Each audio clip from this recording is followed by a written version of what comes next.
자, 다음은 역투자에 대한 내용입니다. 11장 역투자란 무엇인가? 막스는 대부분의 투자자를 정의하는 단어가 있다고 얘기를 합니다. 유행을 쫓는 사람들. 대부분의 사람들은 유행을 쫓는다는 거죠. 인기 있는 주식을 산다는 거겠죠.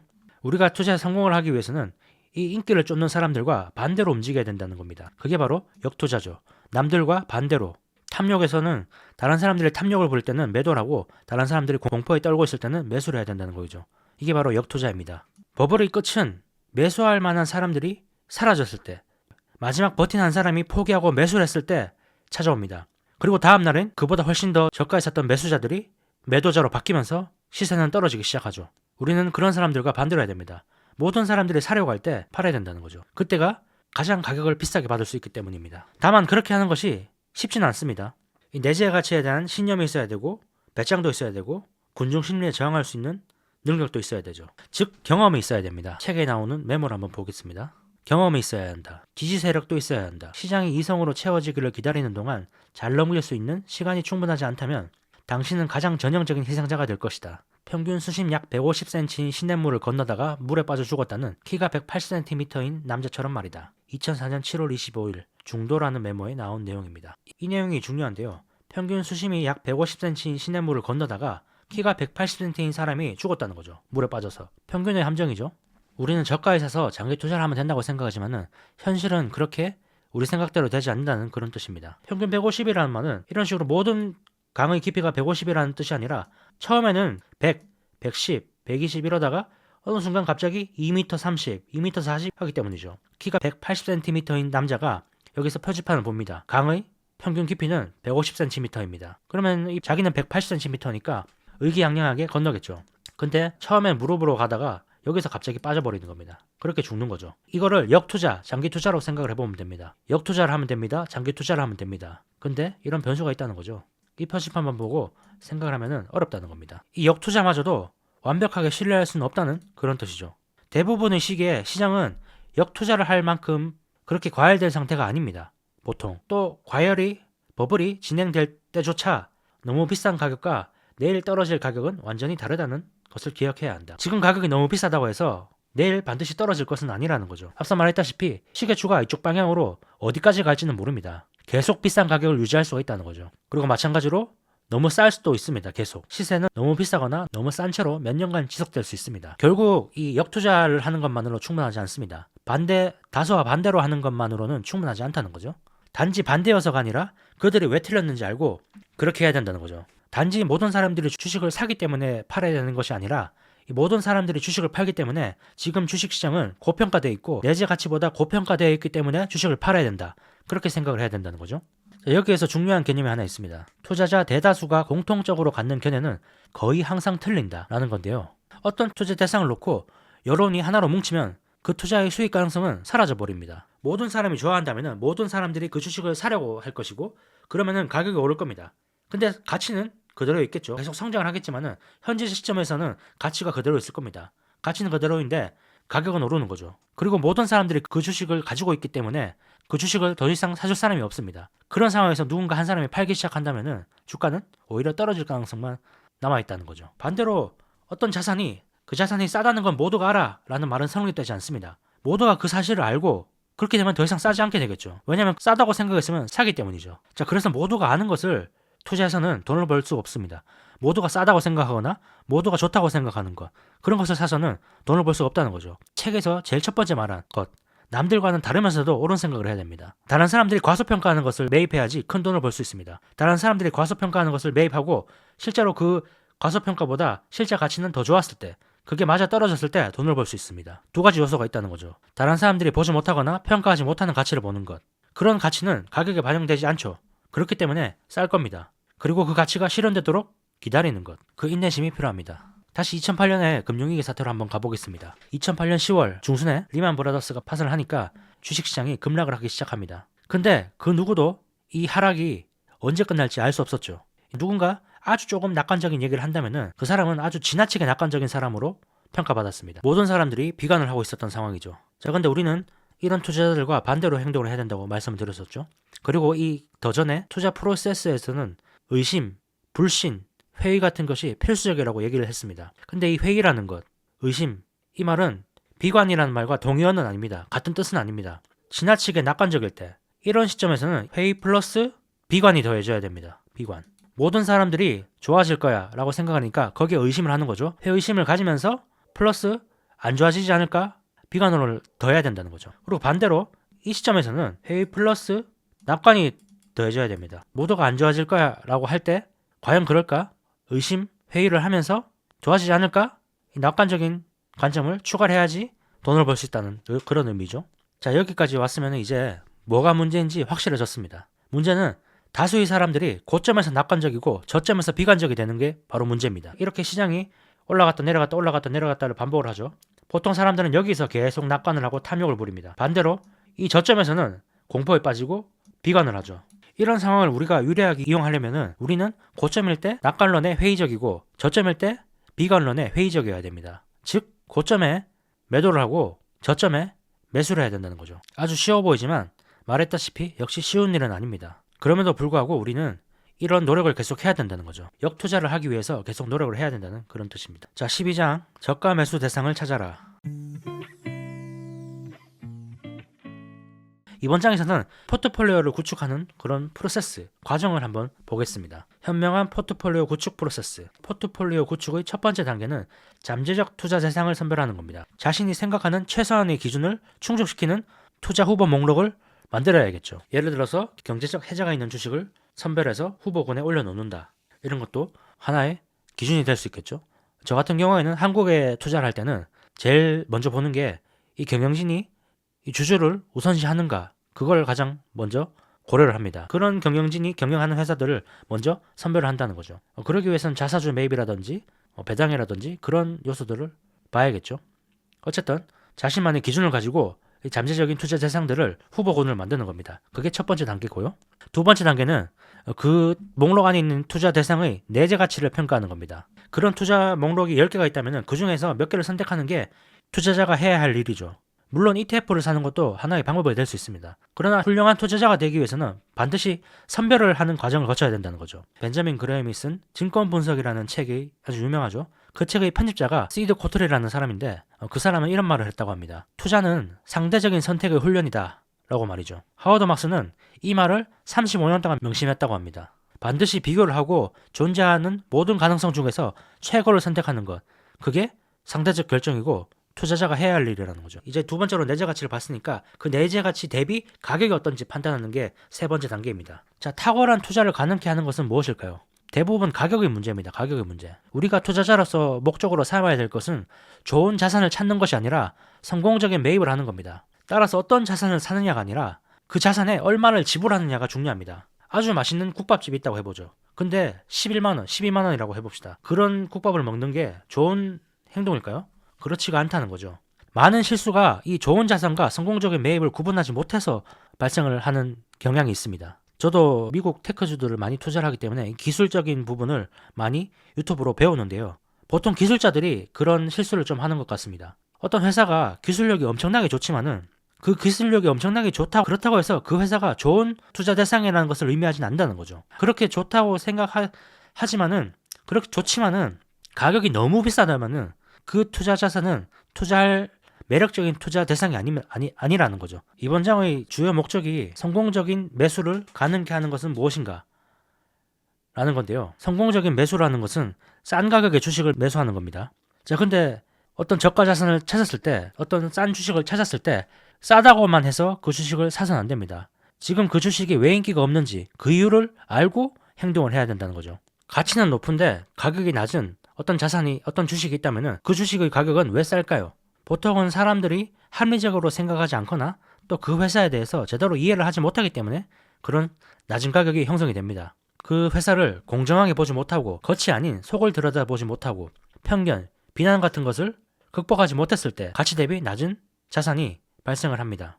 또 대부분의 투자자들은 이 어떤 것들이 주기를 따르고 평균으로 회귀한다는 것보다 이 추세가 계속 유지된다는 추론, 거기에 의지하는 경향이 있습니다. 오르는 주식은 계속 올라가고 내리는 주식은 계속 내려간다는 그런 추론을 많이 한다는 거죠, 사람들이. 즉 그런 이유로 가치 대비 낮은 평가를 받는, 낮은 가격에 거래되고 있는 그런 주식이 발생을 하죠. 자, 그럼 그런 자산을 어디서 찾아야 될까요? 책에서는 몇 가지를 제시하고 있습니다. 사람들이 잘 모르고 제대로 이해하지 못하는 것, 외견상 기본적으로 미심쩍은 것, 논쟁의 여지가 있거나 볼품없거나 투자하기가 겁나는 것, 훌륭한 포트폴리오에 포함시키기에는 부적절하다고 여겨지는 것, 평가가 제대로 이루어지지 않고 인기가 없고 사랑받지 못하는 것, 볼품없는 수익률을 기록한 것, 투자가 계속되지 못하고 최근에 중단된 것.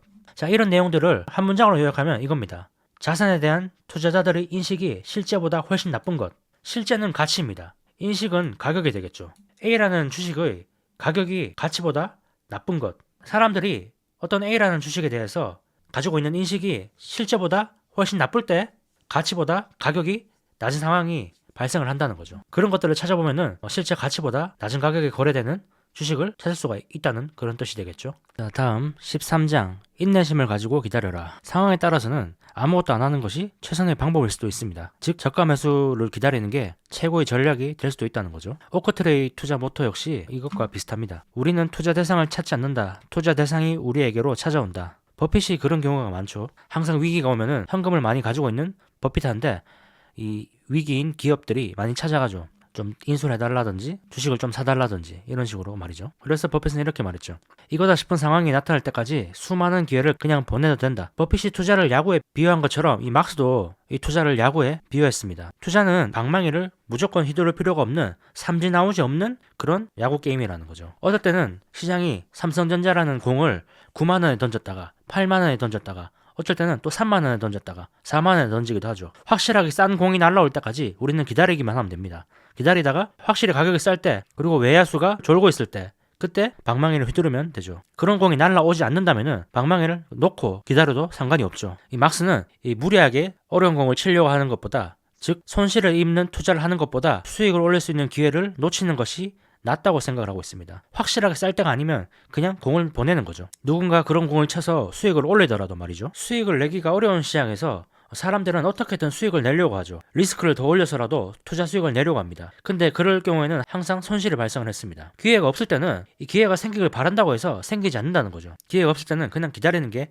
낫다는 겁니다. 자, 그러면 낮은 수익이 예상되는 시장에서는 어떻게 대처해야 될까요? 첫 번째는 그렇지 않은 것처럼 투자하는 방법이 있습니다. 낮은 수익을 줄 거라고 생각하지 않고 그냥 평소처럼 투자하는 거죠. 근데 앞서 말했다시피 기회가 없는데 기회가 있다고 생각한다고 해서 기회가 생기진 않는다는 거죠. 자, 두 번째는 무조건 투자한다입니다. 매력적이지 않은 자산이라도 약간의 수익을 올리기 위해서 노력을 할 수 있습니다. 세 번째는 현금을 보유한다입니다. 대신 이런 경우에는 남들이 돈을 버는 것을 오랫동안 지켜봐야 될 수도 있습니다. 마음이 편하지 않을 수 있다는 거죠. 자, 네 번째는 당신의 투자를 특별한 틈새나 특별한 사람에게 집중한다. 특별하게 저평가되어 있는 주식을 찾거나 아니면 훌륭한 매니저한테 돈을 맡기는 게 네 번째 방법이 되겠습니다. 자, 책의 본문 중에 메모를 하나 보겠습니다. 가장 잘못되었다고 느끼는 한 가지 행동은 수익을 위하여이다. 투자자들은 리스크 대비 예상 수익이 가장 낮은 지금 리스크가 더 큰 투자를 하고 예상 수익이 훨씬 높았던 과거에는 거절했을 투자에 현재는 만족한다. 다른 사람들이 리스크를 놓고 감수해야겠다고 당신과 리스크를 경쟁할 때가 아니라 다른 사람들이 도망치고 있을 때 리스크를 감수해야 한다. 다른 사람들이 모두 다 리스크를 지겠다고 리스크를 짊어지겠다고 더 많은 리스크를 지겠다고 경쟁을 할 때가 아니라 리스크를 지지 않고 전부 다 도망치려고 할 때 우리는 리스크를 감수해야 된다는 거죠. 모든 사람들이 리스크를 지르지 않으려고 할 때 그때 리스크를 감수해야 된다는 거죠. 여기 메모를 보면 2005년입니다. 금융위기가 터지기 2년 전이죠. 이때 막스는 이미 어느 정도 그런 버블의 징조를 감지를 한 겁니다. 그래서 이런 메모를 쓴 거겠죠. 근데 막스도 이 메모가 너무 일찍 쓰여졌다는 것은 인정을 하고 있습니다. 완벽한 시기라면은 2007년 5월 정도가 되겠죠. 근데 막스는 2007년 5월까지 기다리는 것보다 너무 일찍이라 하더라도 2005년에 그 시장에서 내려오는 것이 훨씬 나았다고 얘기를 하고 있습니다. 말했다시피 막스는 방어적인 투자를 좋아하고 영구적인 자본의 손실만 없다면은 언제든 돈을 벌 수 있다고 생각을 하기 때문이죠. 이런 저수익 환경, 시장에서 모든 사람들이 리스크를 감수하려고 할 때 그런 상황은 저수익 환경입니다. 저수익 환경에서 고수익을 내기는 굉장히 어렵습니다. 엄청난 능력이 필요하죠. 반면에 고수익 환경, 모두가 공포에 빠졌을 때 그때는 비교적 쉽게 수익을 올릴 수 있습니다. 그리고 심지어 리스크도 낮죠. 예를 들어서 1990년, 2002년, 2008년 위기 때 그때 당시에 투자한 사람들은 고수익을 올리게 됐지만 당시에 손실 가능성 또한 거의 없어 보였습니다. 가장 확실한 매입기에는 자산 보유자가 어쩔 수 없이 팔게 되었을 때 발생을 하죠. 마진콜 같은 게 그런 거게 되겠죠. 기관 투자자들이 프로그램 매매 때문에 갑자기 마진콜이 나오면서 매도가 매도를 부르는 상황이 오면은 그때 매수하는 게 가장 확실한 수익 기회라는 거죠. 보통은 사고 싶은 사람과 팔고 싶은 사람이 심리 사이에서 균형을 맞추면서 가격이 결정되는데 어쩔 수 없이 팔아야 되는 사람들은 선택의 여지가 없죠. 가격에 상관없이라는 말을 하면서 팔기 때문에 그런 상황이 이 우리 같은 투자자들한테는 굉장히 좋다는 거죠. 문제는 가격에 상관없이라는 말입니다. 반대로 가격에 상관없이 매수한다는 사람이 있으면은 어떻게 해야 될까요? 우리는 그럴 때 팔아야 되겠죠. 어쩔 수 없이 파는 사람이 한 명이라면은 그렇게 가격이 많이 떨어지지 않을 겁니다. 근데 만약에 어쩔 수 없이 가격에 상관없이 파는 사람이 다수라면은 그럴 때 매입을 하는 사람들은 소수일 것이고 그런 상황에서 가격은 내재 가치에 훨씬 못 미치는 수준으로 떨어질 수밖에 없습니다. 그런 상황을 한번 상상해 보시면 될 것 같습니다. 영화관에 사람들이 꽉 입장을 했는데 갑자기 불이 납니다. 불이 났는데 영화관의 조건에 그런 게 있었던 거죠. 당신이 가지고 있는 영화 티켓을 다른 사람한테 팔아야지만 이 영화관에서 나갈 수 있다 라는 상황을 한번 상상을 해보죠. 그럼 어떻게 될까요? 불구덩이에서 나가기 위해서 모든 사람들이 다 티켓을 팔려고 하겠죠. 그러면 티켓의 가격이 어떻게 될까요? 엄청나게 싸지겠죠. 바로 이 영화관의 이 상황이 이 폭락장에서 모든 사람들이 매도를 하는 상황과 비슷하다는 겁니다. 살려고 하는 사람들이 없기 때문에 가격에 상관없이 파는 사람들이 많다는 거죠. 일단 영화관에서 빠져나가려고 하기 때문이죠. 다음은 14장입니다. 내가 아는 한 가지는 내가 모른다는 것이다. 뭔가와 이 버핏이 말하는 능력 범위. 투자에 있어서 문제는 모르는 것에서 발생하지 않습니다. 안다고 착각하는 것에서 발생을 하죠. 모르면은 안 하면 되는데 안다고 착각해서 위험한 투자를 하는 거죠. 이전에 한번 말했던 존 케네스 갤브레이스라는 사람이 또 이런 말도 했습니다. 세상에는 두 가지 부류의 예측자가 있다. 모르는 사람과 자신이 모른다는 사실조차 모르는 사람들이다. 이번 장을 관통하는 그런 말입니다. 투자에 있어서 주의할 사항이 두 가지가 있습니다. 우리는 시장과 경제에 대해서는 자세하게 완벽하게 알 수가 없습니다. 거시경제에 대해서는 완벽하게 파악을 할 수가 없다는 거죠. 반면에 이 작은 것, 미시경제, 기업과 사업 같은 경우에는 우리가 잘 알 수 있습니다. 우리가 노력을 한다면 말이죠. 우리는 알 수 있는 것에 집중을 해야 됩니다. 거시경제가 아니라 알 수 있는 것, 미시경제, 즉 사업과 기업에 집중을 해야 된다는 거죠. 주의할 것은 기업이 아니라 거시경제에 집중하는 게 바로 주의해야 될 점입니다. 피해야 된다는 거죠. 자, 두 번째 주의할 점은 현재의 위치를 알려고 노력해야 된다는 겁니다. 이전 장에서 말했던 주기, 시계추의 움직임에서 우리가 어디 있는지 알려고 노력해야 된다는 거죠. 탐욕의 구간인지, 탐욕 직전의 구간인지, 공포의 구간인지, 공포 직전의 구간인지, 과공포의 구간인지 그런 것들을 알려고 노력을 해야 된다는 거죠. 그렇게 노력을 한다고 해서 미래에 대해서 알 수 있는 것은 아니지만 우리가 현재 어떤 행동을 해야 되는지는 알 수 있죠. 미래를 알 수 없으니까 현재 위치가 어딘지 아는 게 중요하다고 말했습니다. 자, 왜 그럴까요? 왜 현재 위치를 아는 게 중요할까요? 자, 그러기 위해서는 예측이라는 게 효용성이 있는지를 먼저 확인을 해야 됩니다. 예측은 효용성이 있을까요? 이 월스트리트 저널은 본인들의 데이터를 이용해서 예측이 유용한지를 조사를 했습니다. 첫 번째 조사의 내용은 이겁니다. 예측은 정확했는가? 여기에 대한 대답은 아니다였습니다. 국채 수익률, 환율 이런 것에 대한 예측은 6개월과 12개월 후에 평균 15% 정도 빗나갔습니다. 그리고 장기 채권 이자율에 대한 평균 예측도 96bp씩이나 빗나갔습니다. 96bp. 그 정도면 $1000의 가치를 120달러로 바꿀 수 있을 정도로 큰 차이입니다. 그렇게 예측을 하고 그렇게 행동을 했다면 $1000가 120달러가 됐다는 뜻이죠.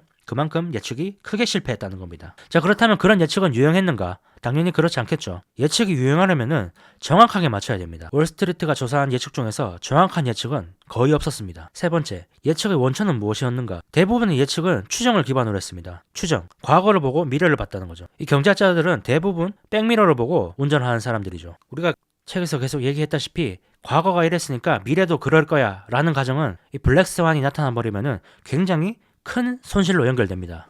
그래서 정확한 예측은 어렵습니다. 네 번째, 예측에 성공한 전문가들도 있었는가? 여기에 대한 답은 그렇다입니다. 자, 그렇다면은 예측에 성공한 전문가들도 있다면은 왜 하워드 막스는 이 예측에 대해서 이토록 부정적인 의견을 가지고 있을까요? 예측을 하는 것으로 돈을 벌려면은 한 번 예측을 성공하는 것이 아니라 계속 예측에 성공을 해야 됩니다. 그런데 이 예측을 하는 사람들의 실패 확률은 보통 반반이었는데 예측에 실패할 경우에 오차 범위가 훨씬 더 컸다는 겁니다. 맞출 때는 잘 맞추지만 실패할 경우에는 시장 평균보다 훨씬 더 틀린 예측을 하기 때문에 오차 범위가 훨씬 더 컸고 그런 예측을 따라서 투자를 한다면 돈을 벌 수 있지만 실패할 때는 아주 큰 손실을 입을 수 있다는 거죠. 그리고 이렇게 생각을 해보면 됩니다. 우리가 한 번씩 옳은 예측을 할 수 있는 한 가지 방법이 있죠. 항상 낙관적이거나 항상 비관적이면 됩니다. 그래서 예측에서 성공을 한 사람들을 보면은 항상 비관적인 사람들이거나 항상 낙관적인 사람들이 많습니다.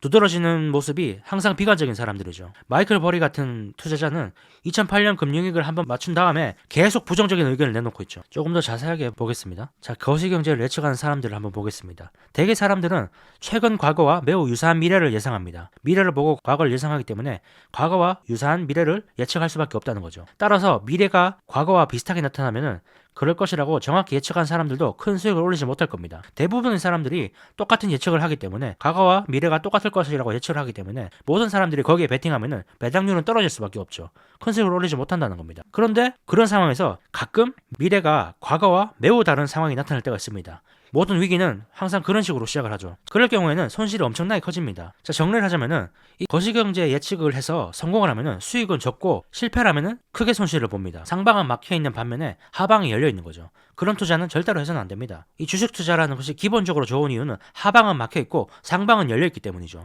내가 100만 원을 투자했을 때 최대 손실은 100만 원밖에 안 됩니다. 근데 위로는 1000만 원, 억까지도 갈 수가 있죠. 그래서 주식이 기본적으로 시간이 많은 사람들한테 유리한 게임이 될 수밖에 없는 건데 그 반대의 전략을 구사하면은 굉장히 어려워진다는 거죠. 그래서 결국 이 거시경제 예측으로 돈을 벌려면은 블랙스완을 예측해야 되는데 과거와 다른 미래를 예상하고 그 예상이 맞아야지 두 가지가 동시에 갖춰져야지 돈을 벌 수가 있는데 그게 상당히 어렵다는 거죠. 블랙스완을 어떻게 예측을 할 수가 있겠습니까? 블랙스완이라는 것은 말 그대로 이때까지 한 번도 나타나 본 적 없는 그런 거니까 말이죠. 예를 들어서 미국이 지난 5년 동안 연평균 12% 성장했다는 그런 예측을 가지고 투자를 한다는 것은 의미가 없는 예측이라는 거죠. 의미가 있는 예측은 지난 5년과는 다르게 앞으로 5년은 큰 폭락이 올 것이다 라고 예측을 해야 되고, 두 번째는 그 예측이 맞아야지 돈을 벌 수 있습니다. 첫 번째로 남들과 다른 예측을 하기가 자체가 어렵습니다. 두 번째로 그 예측이 오를 가능성도 별로 없죠. 블랙스완이 정규 분포에서 아주 끝에 위치하고 있다는 사실을 알아야겠죠. 블랙스완은 자주 발생하지 않기 때문에 블랙스완인 거죠. 모든 사람들이 백조는 흰색이야 라고 얘기를 할 때 백조가 흰색이 아닐 수도 있다, 흰색이 아닌 백조가 있을 수도 있다 라는 예측을 해야 되고, 거기에 블랙스완이 나타난다 라는 예측도 동시에 맞아 떨어져야지 돈을 벌 수 있다는 거죠. 그만큼 어렵다는 뜻이 되겠습니다. 자, 2007년에 빅쇼트, 이 사람이 마이클 버리죠. 이 마이클 버리가 이 금융위기를 예측할 수 있었던 데에는 그 사람의 능력도 있었겠지만 그 사람이 기본적으로 시장 자체를 부정적으로 보는 성향이 강했기 때문에 예측에 성공할 수 있었을 겁니다. 마이클 버리는 2007년과 2008년에 공매도로 이 숏으로 아주 큰 돈을 벌었지만 2009년에 나타난 큰 상승장에는 돈을 벌지 못했을 겁니다. 거시경제를 예측해서 돈을 벌려면은 2007년과 2008년에 큰 폭락이 올 것이라는 것도 예상을 해야 되지만 그 이후에 2009년에 아주 큰 상승장이 올 것이라는 것도 예측을 해야 된다는 거죠. 안 그러면은 2007년과 2008년에 번 돈을 2009년에 다 날려버릴 수 있기 때문입니다. 근데 여기서 문제는 가끔씩 그렇게 맞추는 사람들이 나타난다는 거죠. 근데 그런 사람들은 아주 소수입니다. 그런 사람들을 보고 투자를 하면 안 되겠죠. 그런 사람들을 보통 하워드 막스는 나는 안다 부류라고 얘기를 하고 있습니다. 이 나는 안다, 거시경제를 맞출 수 있다 라고 생각하는 사람들은 경제, 금리, 시장이 어떤 방향으로 갈지 아는 것이, 즉 거시경제를 예측하는 것을 투자 성공의 필수라고 생각을 합니다. 그리고 그 미래를 아는 것이 가능하다고 믿죠. 자신이 미래를 예측할 수 있다고 믿습니다. 그리고 그런 미래를 예측하는 것은 소수만 성공할 수 있다고 생각하죠. 물론 자신들은 성공하는 소수에 속한다고 생각하죠. 또 그 사람들의 특징 중 하나가 예측에 실패했을 때 자신의 실수에 대해서 엄격하게 평가하려 들지 않습니다. 그냥 얼버무리고 넘어가는 경우가 많죠. 이런 사람들을 묘사하는 한 가지 단어는 확신이라는 단어입니다. 확신. 이 반대로 나는 모른다 유파들, 하워드 막스 같은 사람들입니다. 이런 사람들은 확신이라는 말을 하기를 조심스러워합니다. 나는 모른다 유의 투자자들은 우리는 미래를 알 수 없으며 미래에 대해서 알 필요도 없고 미래를 모르는 상황에서 투자에 최선을 다하는 것이 최선이라고 생각을 합니다. 하워드 막스 역시 나는 모른다 유에 속하죠. 버핏과 먼거 역시 나는 모른다 유에 속한다고 볼 수 있습니다. 버핏과 먼거 역시 거시경제를 예측하는 것은 의미가 없고 미시경제, 즉 기업에 집중하는 것이 최선이라고 얘기를 하죠. 자, 근데 나는 안다 유의 사람들이 왜 문제일까요? 그 이유는 나는 안다고 믿는 사람들, 즉 미래를 안다고 믿는 사람들은 분산 투자를 하지 않고 단정적으로 행동을 할 겁니다. 집중 투자를 하고 레버리지를 일으키죠. 다시 말해서 리스크를 증가시킬 겁니다. 반면에 미래를 모른다고 가정하는 사람들은 분산 투자를 하고 리스크에 대비하고 레버리지를 줄이고 미래 가치보다는 현재 가치를 중요시할 겁니다. 자본 구조를 탄탄히 하고 가능성 있는 여러 가지 미래의 결과에 대비를 하겠죠. 또 여기서 개인적으로 하나 더 추가하고 싶은 거는 이 나는 안다 유의 사람들은 이 인정 욕구가 강하고 따라서 이 추종자들을 많이 거느리는 경향이 있습니다. 한때 유튜브를 보면서 많이 느끼던 건데, 누가 나는 안다 라고 얘기를 하면서 어떤 미래의 비전을 제시하면은 사람들은 거기에 혹하는 경향이 있습니다. 우리는 기본적으로 미래를 알 수 없기 때문에 누군가 미래를 안다고 얘기를 하면은 그 사람 말에 혹하는 그런 경향이 있죠. 문제는 이런 나는 안다 유의 사람들이 자기 혼자만 실패를 하면 되는데 그런 추종자들까지 다 같이 구렁텅이에 밀어넣는 그런 상황이 발생할 수 있다는 겁니다. 연예인들이 그런 경우가 많다고 하죠. 주식 정보를 주고받는 경우가 많다고 하죠. 그 사람들은 진심으로 본인들이 안다고 생각해서 그 투자 기회를 이 동료들한테 전달해 주는 거겠죠. 의도적으로 사기치는 게 아니라면 말이죠. 그렇기 때문에 우리는 나는 모른다라는 가정 안에서 움직이는 것이 최선입니다. 만약에 누군가가 미래를 안다면은 방어적인 투자라는 것은 어리석은 짓이겠죠. 미래를 확실히 아는데 리스크에 대비하고 레버리지를 줄이고 분산 투자를 하는 것은 멍청한 짓이겠죠.